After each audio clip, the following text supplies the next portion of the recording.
안녕하십니까. 선교사가 쓰는 선교학개론 제15강 현대 선교의 전략과 방법 중에 토착화와 상황화입니다. 네, 어, 선교 전략 부분을 이제 들어가 보겠는데요. 많은 전략들이 있습니다. 우리는 우선 생각할 때 성령님의 인도하심 가운데 성령님의 부르심을 순종해서 하는 것이 선교인데 전략이 필요할까요? 이런 질문을 할 수 있습니다. 사실 사도행전을 보면은 그 어떤 전략도 나타나지 않습니다. 그러나 성령님의 인도하심 가운데 사도 바울의 신념과 사도 바울의 계획들, 사도 바울의 생각들, 그런 것들은 사도 바울의 사역 가운데 충분히 반영되었습니다. 그런 것들을 전략이라고 하면 어떨까요? 네. 그리고 우리는 많은 선교 역사를 갖고 있습니다.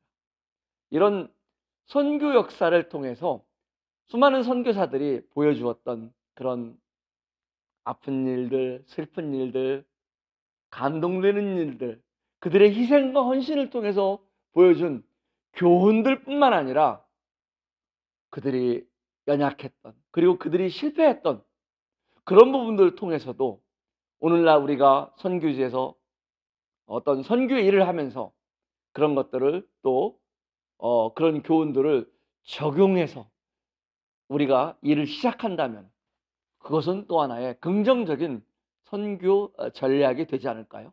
네. 선교 전략은 어떤 선교학자들이 말한 그런 선교 이론만이 아닙니다. 그러나 또한 선교 이론도 저희들이 한번 살펴볼 필요가 있습니다.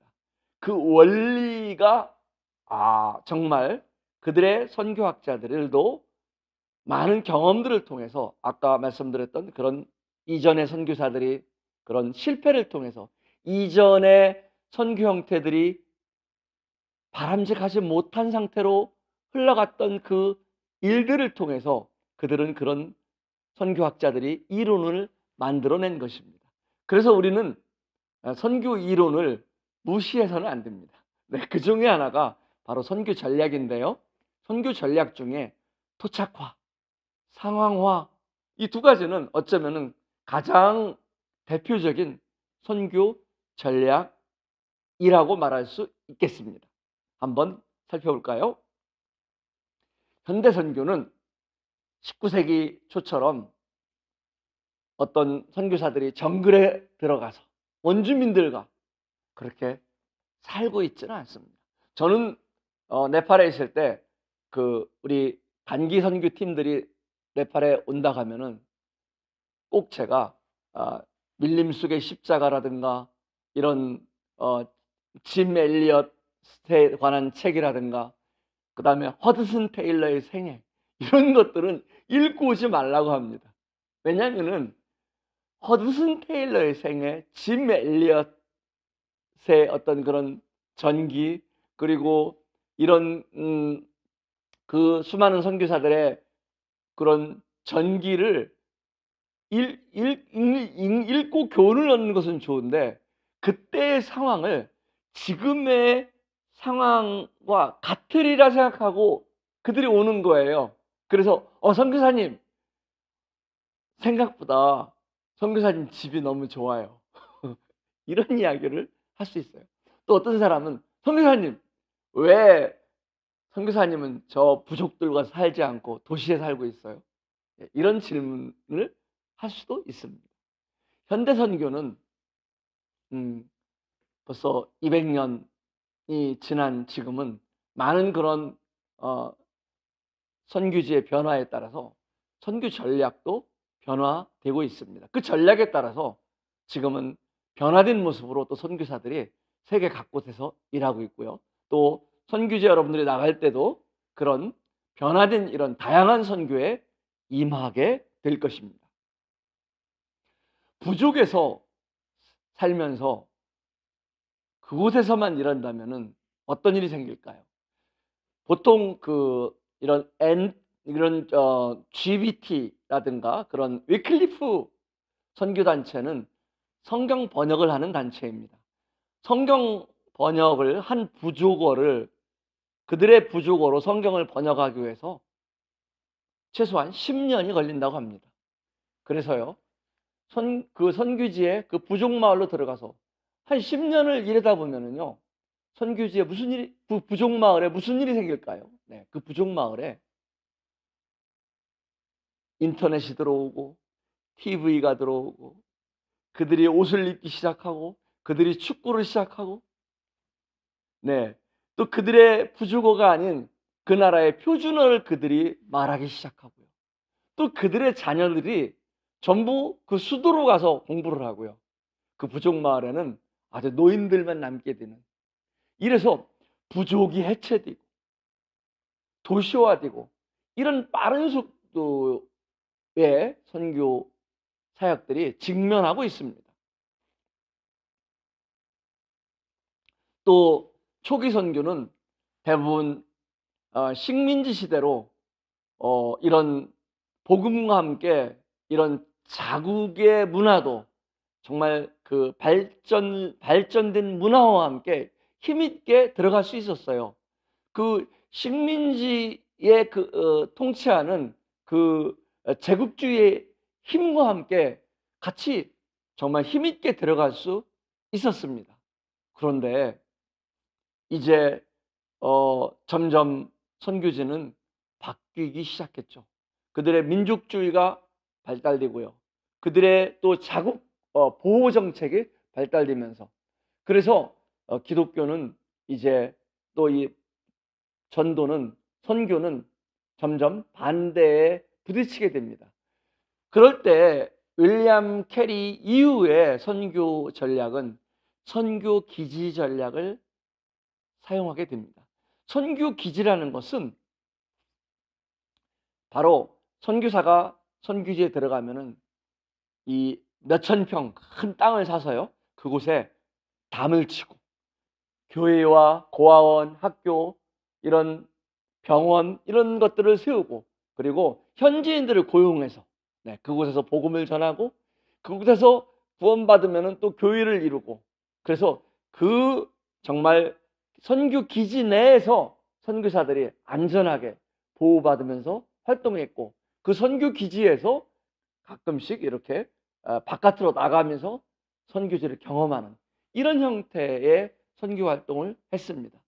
이런 선교 기지 전략은 초기에 그 당시에는 아주 그 선교지에 들어가서 보호를 받으면서요 안정적인 선교 활동을 성공적인 선교 활동을 할 수 있었습니다. 그런데 점점 문제가 생기기 시작했어요. 라이스 크리스찬이 생기기 시작한 것입니다. 직원으로 채용되었으니까 그냥 예수님 믿어주는 거예요. 그냥 구원 받아주는 거예요. 그리고 교회에 나가주는 거예요. 직원이니까. 또 선교사들과 관계로 인해서. 그래서 그들은 일요일 날은 하나님을 믿는 사람이고 또 주중에 퇴근을 하면은 그들의 가족들과 함께 있을 때는 그 선교기지 밖으로 벗어나면은 그들은 현지의 종교를 믿는 그런 썬데이 크리스찬의 일들이 생기고 말았습니다. 뿐만 아니라 선교사들은 현지의 문화를 배울 기회가 없었어요. 늘 선교 기지 안에서만 활동하니까 그런 영국식 자켓, 또 영국식 어떤 식사, 또 영국식 어떤 파티, 뭐 이런 자문화 우월주의인지도 모르고 그 속에서 선교 활동을 해 나갔던 것입니다. 또한 이런 일들로 인해서 결국은 안정적이고 또 보호를 받으면서 초기의 선교사들이 또 많은 접촉 포인트로서 현지인들이 고용할 수 있는 그런 또 효과적으로 사용되었지만은 이런 결국은 이 큰 이 울타리는 결국은 선교지와 선교 기지 사이에 담을 만들게 됐고요. 선교지와 선교 기지는 분리되었습니다. 그리고 그 분리되고 또한 괴리감이 생기기 시작했습니다. 이것이 바로 토착화라는 이론이 나온 배경입니다. 이런 선교 기지 전략으로는 안 되겠구나. 그래서 어떻게 현지인들을 세우고 또 현지인들의 속으로 들어가고 또 현지인들이 스스로 자립시키고 이런 것들을 할 수 있을까? 이런 고민을 가운데 생겨난 이론이 바로 이 네비우스 선교 전략이고 토착화, 대표적으로 토착화 이론입니다. 네비우스 선교사는 사실은 미국 장로교 소속 선교사로 중국에서 활동을 했습니다.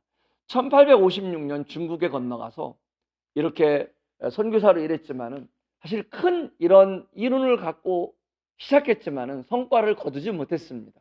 그런데 이 네비우스 선교사가 안식년을 갈 때 한국에 들리게 됩니다.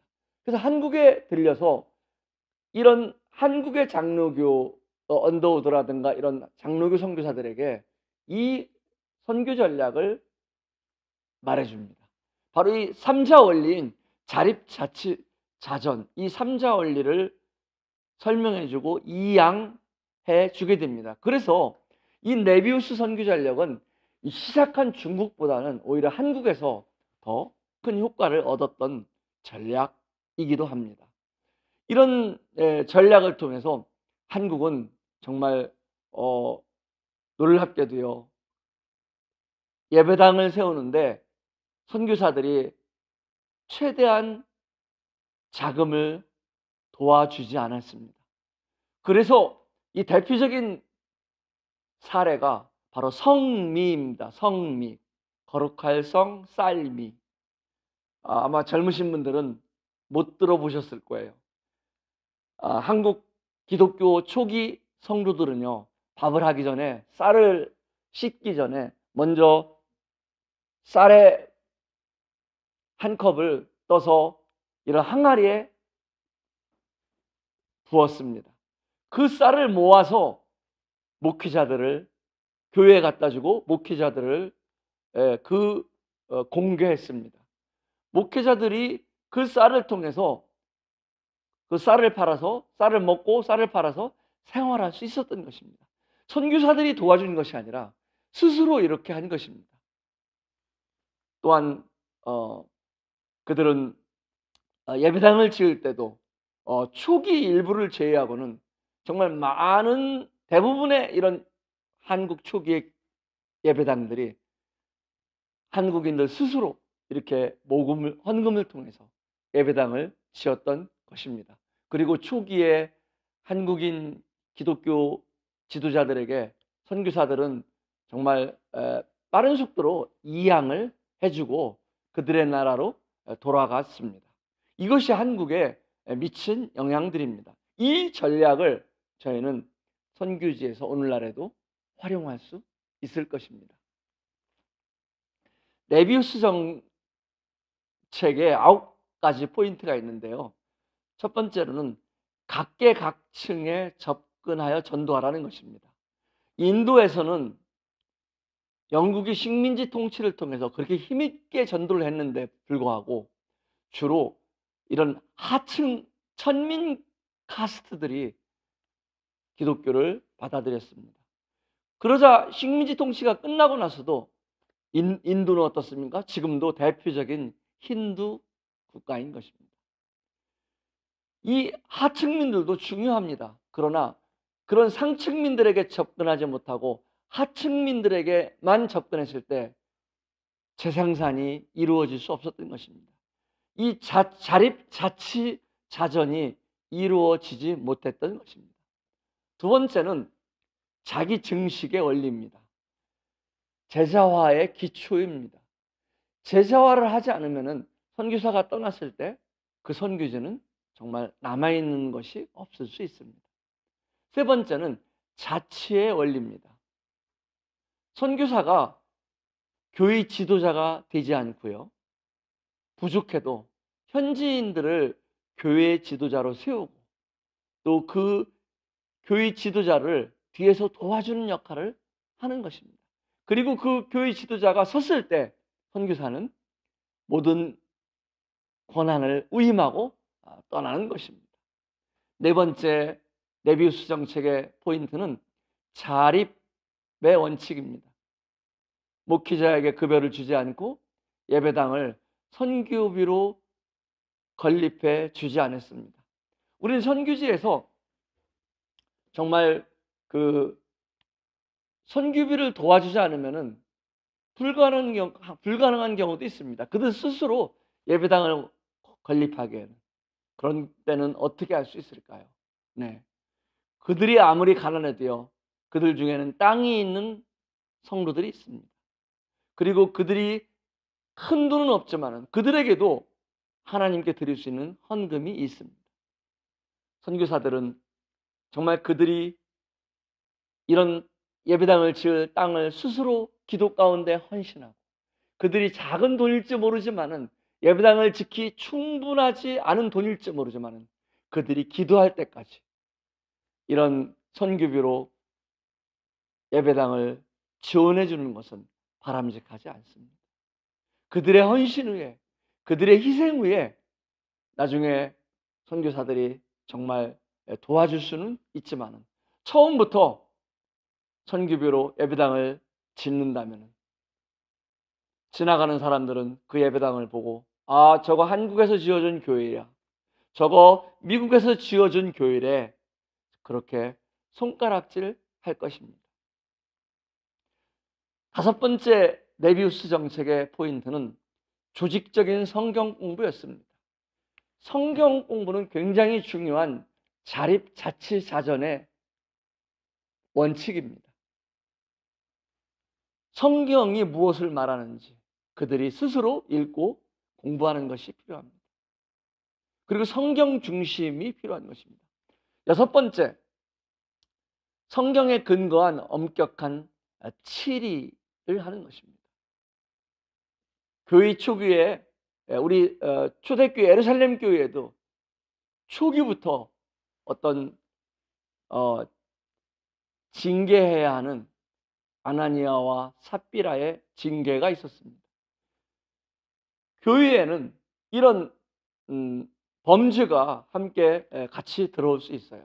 그래서 어떤 또 교회에는 이런 이방 종교가 같이 들어올 수 있습니다. 그때 치리하지 않으면은 혼합주의에 빠지기 쉽습니다. 토착화와 상황화의 가장 큰 위험한 부분이 바로 혼합주의인 것입니다. 그래서 성경에 근거한 엄격한 치리도 같이 가야 되는 것입니다. 일곱 번째, 다른 지역교회와의 연합입니다. 오늘날도 선교지를 보면은 경쟁하고요. 선교사들끼리 또 중복되고요. 얼마나 피해가 많이 발생되고 있습니까? 정말 이런 지역교회와 연합해서 할 때 사실 지역교회는 각각 독립적으로 존재하지만은 하나님의 우주적인 교회는 하나인 것입니다. 그 교회가 연합해서 함께하는 것들이 필요합니다.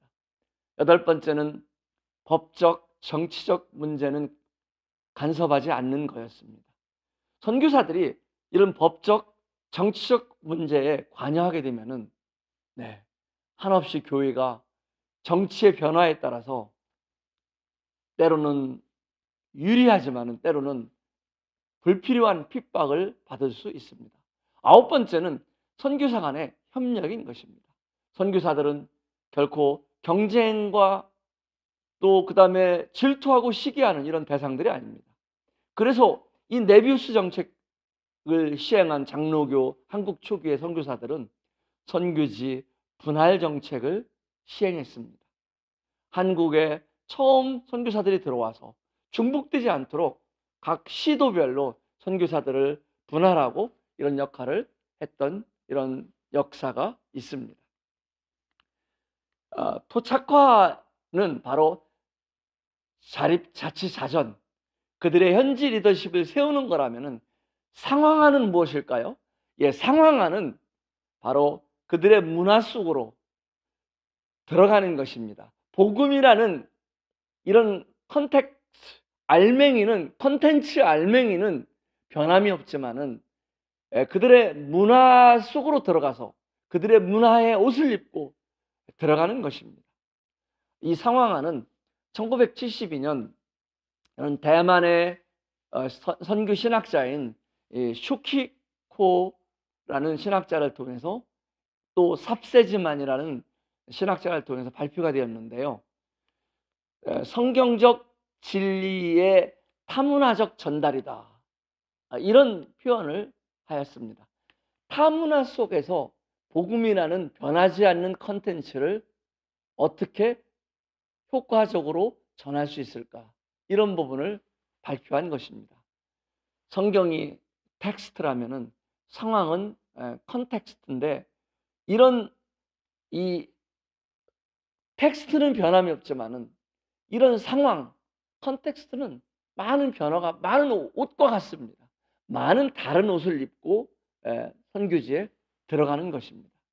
이런 부분들도 역시 20세기 중반까지만 해도 서구 교회들은 그들의 그 문화, 단일 문화 접근 방식으로 들어갔어요. 그때 선교지에서 무슨 일이 생겼습니까? 예, 자문화 우월주의가 생겼고요. 그런데 더 이상 선교지는 그런 것들을 용납하지 않았습니다. 그들의 민족주의 사상이 강하게 나타나면서요. 예, 서구 선교사들을 배척하기 시작했습니다.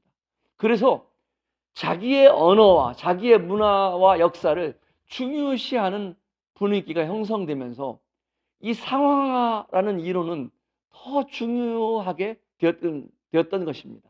오늘날에도 마찬가지겠죠. 이 상황화를 이 이론을 요약해 보면요, 역동적 등가 번역, 역동적 등가 교회, 역동적 등가 회심, 이 세 가지로 말할 수 있습니다. 참 어려운 단어예요.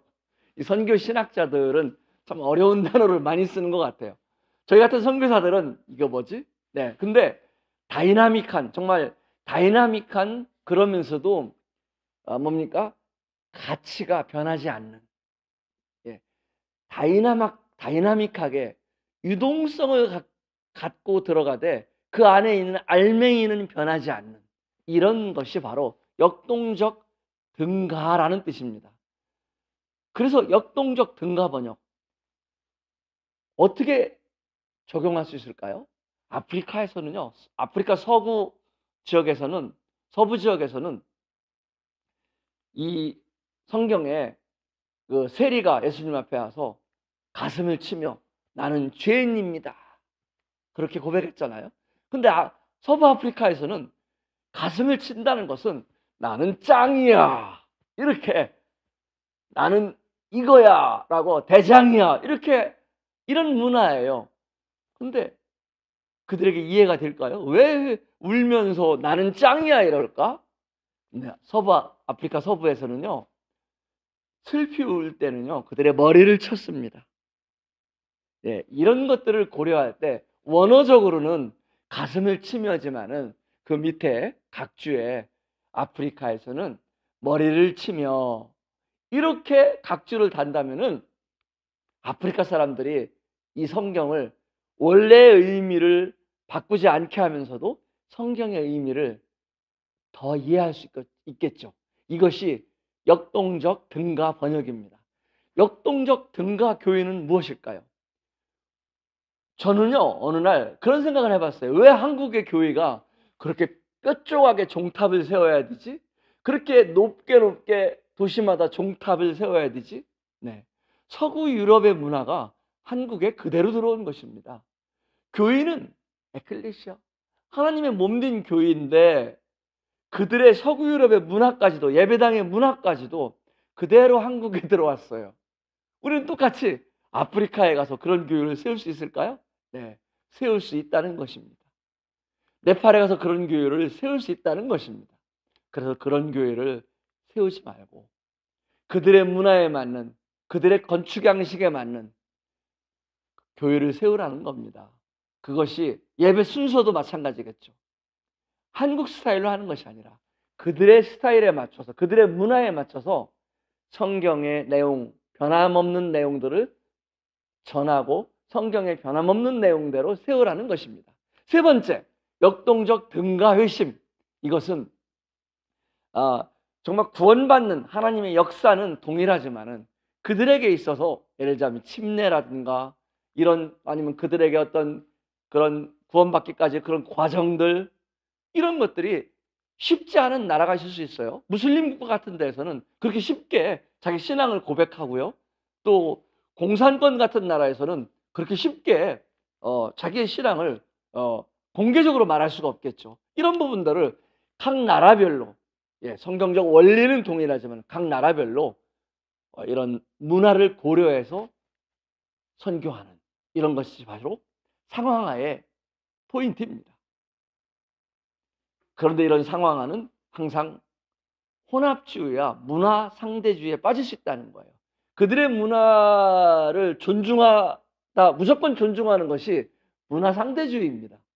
또 그들의 문화와 성경의 문화를 같이 짬뽕, 같이 섞는 것이 혼합주의겠죠. 이런 혼합주의에 빠지면은 큰일 나겠죠. 열왕기하 17장 33절에서도 이와 같이 그들이 여호와도 경외하고 또한 어디서부터 옮겨왔든지 그 민족의 풍습대로 자기의 신들도 섬겼더라. 이스라엘의 하나님과 이방신이 섞여가는 거예요. 그래서 그들은 타락의 길로 가게 되었던 것입니다. 이것이 혼합주의입니다. 그리고 또 이스라엘 백성들은요, 사무엘상 8장 5절에 보면은 우리도 다른 나라와 같이 왕들을 세우게, 그 왕들이 우리를 다스리게 해주세요. 남의 나라의 제도를 요구하는 것입니다. 다른 나라의 제도가 더 좋아 보이는 거예요. 우린 선교사가 탈문화를 하고 그들의 문화를 존중해야 한다고 해서 그들의 이방적인 문화, 이교도적인 문화까지도 그냥 받아들인다면 우리는 문화 상대주의에 빠질 수 있다는 것입니다. 이것이 혼합주의와 문화 상대주의 부분이고요. 이 부분을 토착화와 상황화라는 것은 우리 선교 전략의 중요한 부분이지만은 이 두 가지 부분을 조심해야 된다는 겁니다. 감사합니다.